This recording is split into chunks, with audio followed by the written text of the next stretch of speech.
عزیزا، خواهرک ما ترزه کوکی را خواسته بود بیاین که با هم آماده بسازیم. برای آماده ساختن این مواد به 1 گیلاس ماست ضرورت داریم، 1.5 گیلاس آرد ضرورت داریم، 1 قاشق غذاخوری بیکینگ پودر، 3 قاشق بوره و 2 قاشق روغن. تمام مواد با هم مخلوط میکنیم تا یک خمیر نرم و لطیف به دست بیاید.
قسمی که میبینین عزیزای خمیر بسیار نرم و لطیف است و به آسانی با دستی هموار کرده میتونیم.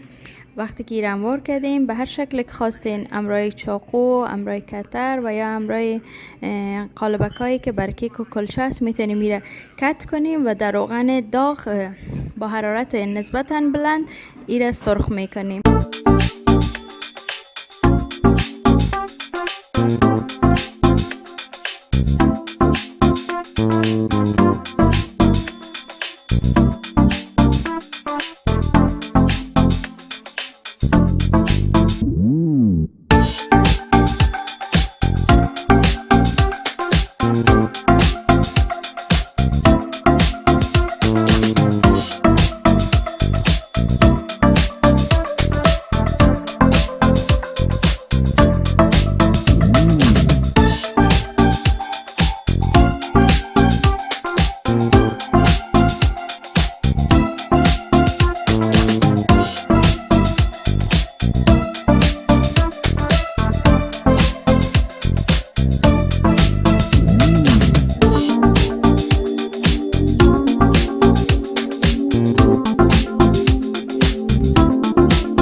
نتیجه کار ما که من بالای کمش پودر بوره انداختم و بالای کم دیگه شم عسل انداختم. تا ویدئوی بعدی، خداحافظ.